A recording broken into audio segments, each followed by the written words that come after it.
T-minus 10. All aboard! You know what a job is? That people get up in the morning and they go to work. This is Scope of Success, where we bring you business life lessons and throw a lifeline to your career. And now, Brian and James. Hey, Aliki, how you doing? Hi, Brian. I'm doing great. How are you? Good. So you are in Easter Island right now. That's right, Isla de Pascua. Wow, that's very cool. So how did you get there, and where were you from before? So I came over from Santiago, Chile. Easter Island is actually belongs to Chile, and I was trying to cross over to New Zealand without going back up to the States, and this was the route that was proposed to me. So I went from Santiago to Easter Island. Tomorrow I fly to Tahiti for 4 days, and then I go to New Zealand. Wow, very cool. Is there so there's an airport there?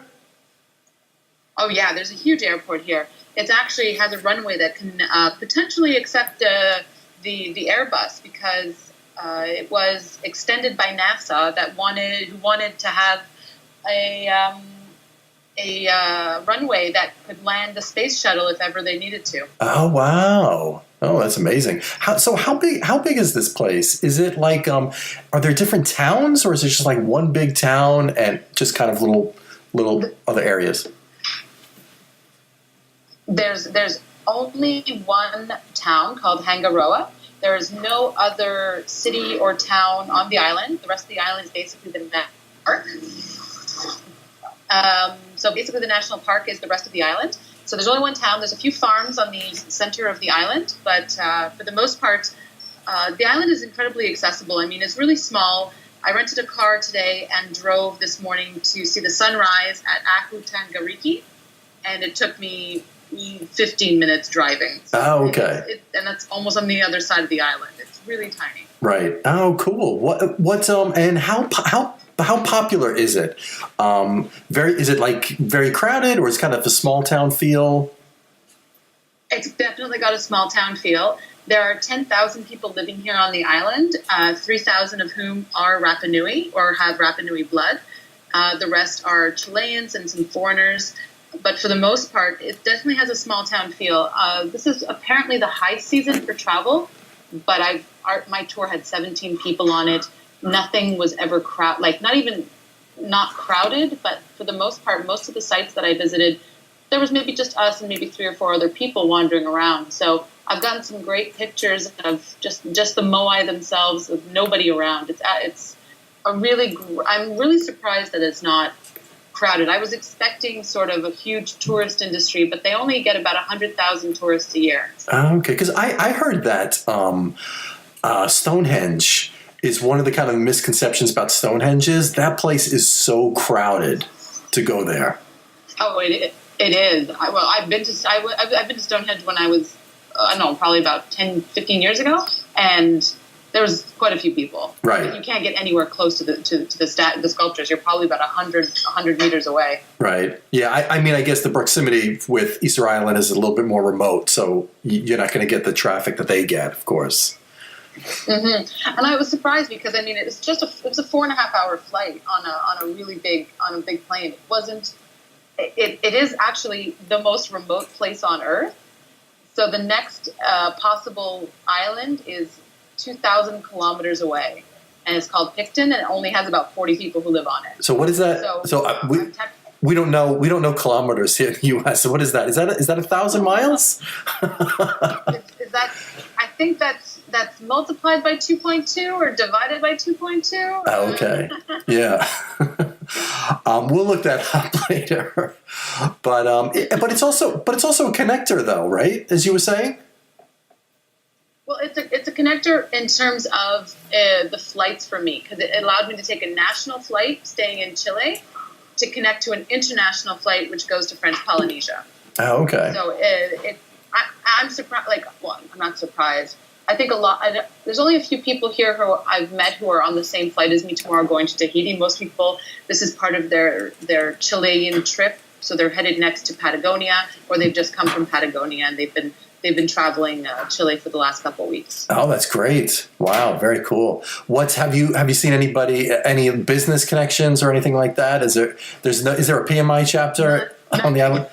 Are you starting one? But this place is I can definitely see staying here. It's quiet. It's very community oriented, very familial. People don't lock their doors. Wow. It's absolutely amazing. I can understand wanting to stay here. So if PMI wants, or if anyone wants to sponsor a chapter here, I volunteer to start it. That's great. What type of in terms of business, there's not really. I mean, I think it's mostly the tourist industry, from what I understand. There's some fishing. There's some artisanal work, but they don't have a lot. There's some farmland, but it's a really small community, and the island itself, resource-wise, can't really support any more people. Oh, okay. Oh, wow. What's like the big import? Like, where do they get like cars and stuff from? Is everything boated? Everything has to come in by ship, right? Everything has to come in by ship, which makes everything really expensive. Everything's really expensive. The cars, there's different brands. Everyone's driving 4x4s. In terms of imports, all the food is imported. I think they do have water from wells, so at least they don't have to import drinking water. Oh, okay. But the other day, there was a lineup for refilling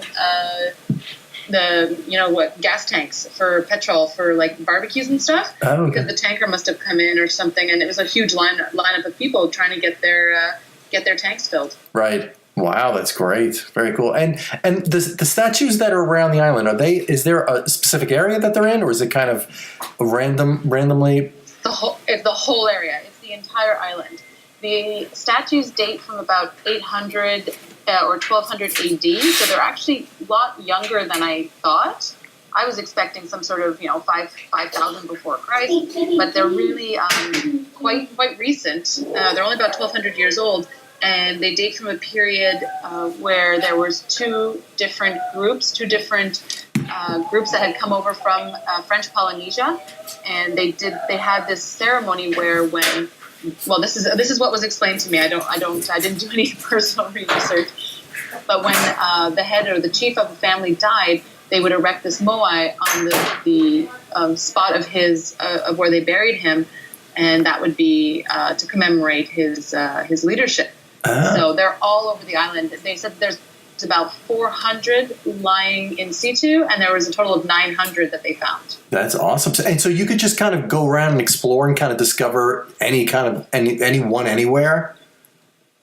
Absolutely. Yeah. In fact, just driving this morning, there are some that are huge sites, and there's others that are just lying in fields. Wow, that's amazing. Such a cool place. And they're huge. Yeah. It's absolutely amazing. I encourage anybody who has an opportunity to come here to do it, because I think it's a once-in-a-lifetime trip, given the remoteness of it, right. The cost of it. I think it's really... And 3 or 4 days is sufficient to really see the whole island and get a feel for it. It's really a valuable experience, and I'm really, really pleased that I came here on my trip. That's awesome. Well, thanks for checking in. Where's the next stop?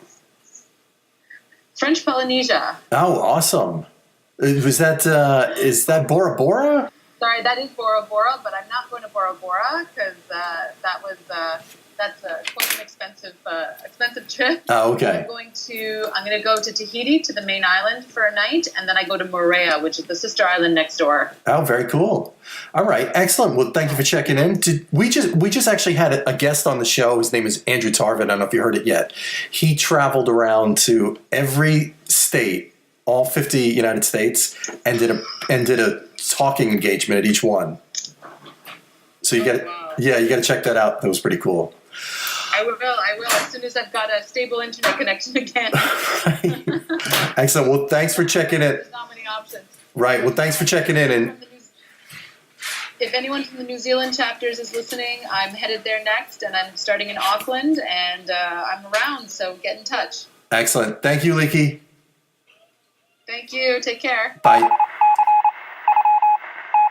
Scope of Success is brought to you by PMI Long Island, the Project Management Institute of Long Island. For more information, visit pmilic.org.